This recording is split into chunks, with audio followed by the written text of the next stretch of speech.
So you're interested in selling your handmade goods to shops, boutiques, galleries, but you're not quite sure how to go about it, and you're not quite sure of the difference between wholesaling and consignment. In today's video, I'm going to break down the difference between the two, and I'm going to give you a pros and cons list for each one so you can decide which one is a better choice for you. G'day there, my name is Jess Van Den. I've been running my own successful jewellery business, Ethereal, since 2008, and I have my own experience with consignment and wholesale over the years, although it's not the focus of my business these days because I predominantly sell online. But it is a great way to get your work out into the world, especially if you have goods that don't really lend themselves well to selling online, or you would just rather have somebody else do the selling for you. So what's the difference between consignment and wholesale? Well, when you sell your goods to a shop via wholesale, they buy them from you outright. Whereas when you give your items to a shop on consignment, they give you the money for anything that sells while it's in their shop. So wholesale is great in that they order from you, you get the money, you make the order, you ship it off, and that's the end of the story. Consignment, on the other hand, you have stock lying around, you take it into the shop, and then usually on about a monthly or so basis, when and if that stock sells, the shop will give you a percentage of the sale. Now, generally speaking, wholesale will be 50% of the recommended retail price. Consignment will vary.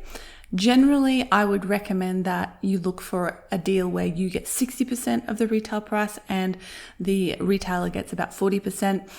It can be 70-30, and sometimes people will even try to do it the other way around where they get a higher percentage.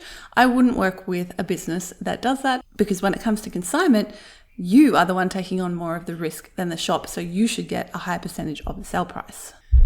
Okay, so let's start with consignment. What are some of the pros of selling your goods via consignment? One thing is that it could be a good way to get your foot in the door if the shop does both consignment and wholesale and they're not sure if your work would sell well in their shop. You can offer to give them some work on consignment, see if it sells well, looking towards potentially working with them on a wholesale basis moving forward into the future if your work sells well in their shop. It's a great way to get your products out there into the world, especially if you have a lot of pre-made stock lying around just languishing in your house, not doing anything, and you know that there is a shop where you could just be putting it and it could possibly be selling if it's in that shop. Also, another point related to that is that because you have put your stuff in the shop but they haven't bought it off you yet, you have a bit more flexibility to switch stock out or take stock back. If you're, say, doing a big market and you don't have enough, you can take some stock back out of that shop.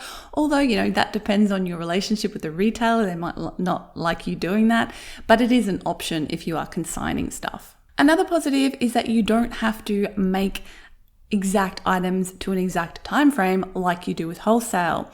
So if you are time limited and the idea of getting a big wholesale order and having to fulfill it in a certain period of time breaks you out in a cold sweat, then perhaps consignment is a good choice for you.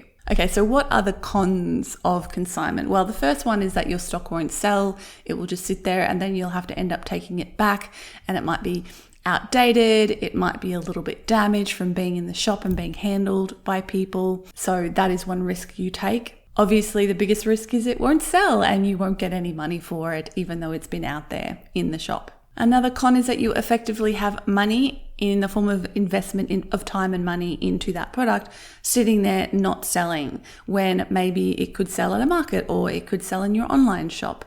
So, that is another risk you're taking with having stuff on consignment because you're not getting any upfront payment for it. If you're not close enough to pick it up and the store wants your stuff out of there, you have to pay for return shipping to get it back to you, or you have to pay, petrol and time to go pick it up from the shop. Another last thing is that you need to be really organized with consignment because you need to keep track of what stock you've given to what store, how long they've had it, have they paid you for stuff. So it's a lot of ongoing management, communicating with the store, making sure they're paying you on time and they're paying you the right amount of money.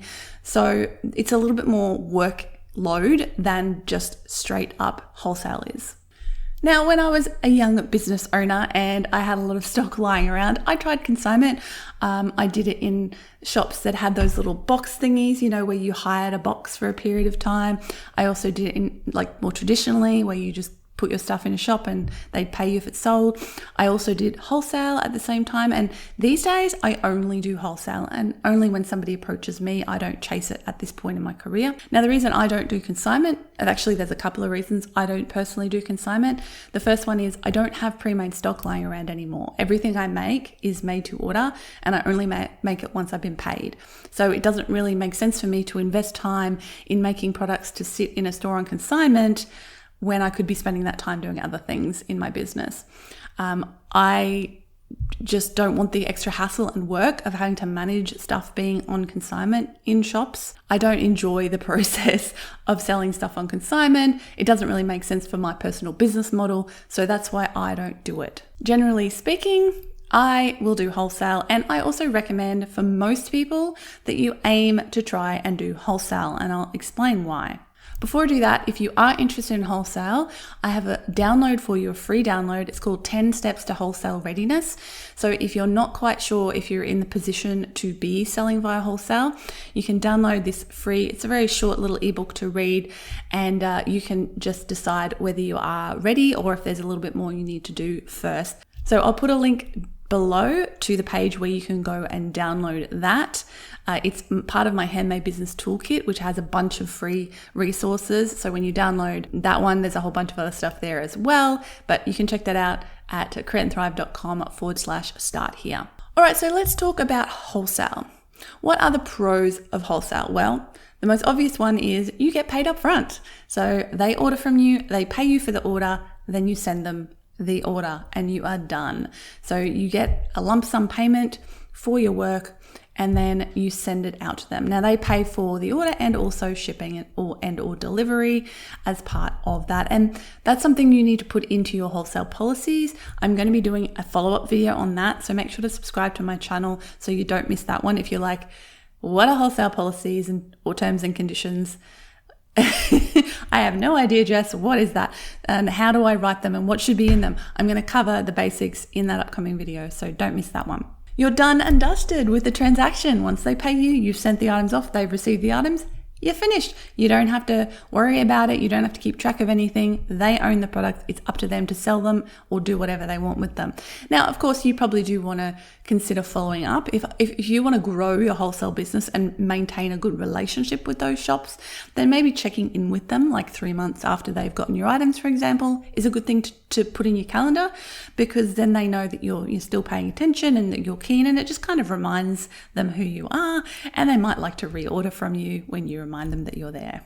You can set your order minimum. So this is another thing that'll be in your policies or terms and conditions. You set the minimum they have to buy before you're willing to do wholesale. So the idea behind this is that you make it worth your while. You set that number at a high enough amount that for all the work you're going to be doing, because of course you're earning less than if you sold those things direct to the public via retail yourself, like in your Etsy shop or at a market. And I'll talk a little bit more about that at the end of this video. I'm going to give you a link to another video that will help you work out if you're pricing correctly so you can do wholesale. So stay tuned for that. So this is nice because it's an opportunity to get a nice lump sum of money. And you can even play around here and go, which I do. I have a higher initial order, and then if they come back to me, they can order at a slightly lower volume.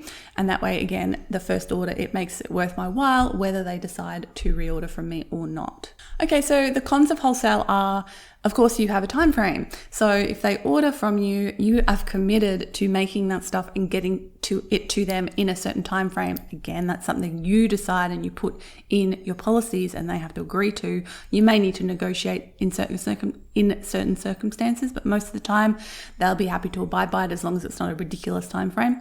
So there is pressure there. And again, like I said earlier in the video, if that's something that worries you, then you have to take that into account and be willing to put in the work to make that bulk order. And of course, if what they buy from you doesn't sell, they're unlikely to buy from you again. Whereas with consignment, they might be willing to work with you and switch out different products and see if they work. But if they buy from you wholesale and nothing sells, they're probably just going to move on to another maker. So that's pretty much the basics of the pros and cons of consignment and wholesale. Let me know in the comments below which one is going to work best for your business, if it's something you're interested in doing.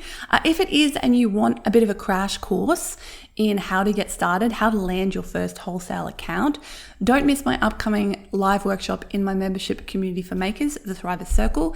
It's going to be an in-depth hour-plus long workshop, and I run them live, so as a member you can interact with me throughout the workshop, and I'll basically be covering all of the basics of getting that first wholesale client. So I'll leave a link to more about that in the comments below, and if you're watching this after the workshop has happened, then there will of course be a recording inside the library, the resource library inside the Thrivers Circle, which has 40+ in-depth video workshops specifically for makers just like you, to help you grow your handmade business faster. And if you're super duper keen and you're like, yes, I'm gonna wholesale, I want to do this, it is for me, I have a 5-week in-depth course that will help you learn everything you need to know in detail about how to set up a successful wholesale handmade business, including a module on trade shows if that's something you're interested in.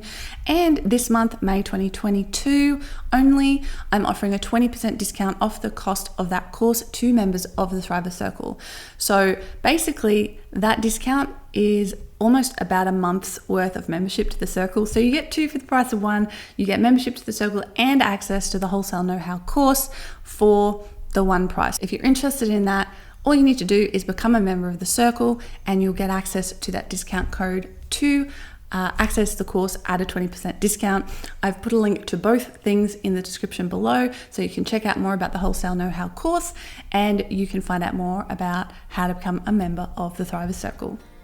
Thank you so much for watching. Give me a thumbs up if you enjoyed this one. And hey, remember I said there is a video that will help you with your pricing. Now this will help you no matter what you're doing, but it's especially important if you are considering wholesaling or consigning your work. You need to make sure you're pricing your products correctly. This video will help you to do exactly that. It's going to explain why your price should have a wholesale component and a retail component, and why you should always sell direct to customer at the retail price. And I hope it blows your mind a little bit, because I talk about something that most people don't really think about when it comes to their pricing, but that is so, so important. So check that one out next. Thanks for watching. I'll catch you in the next video. Bye for now.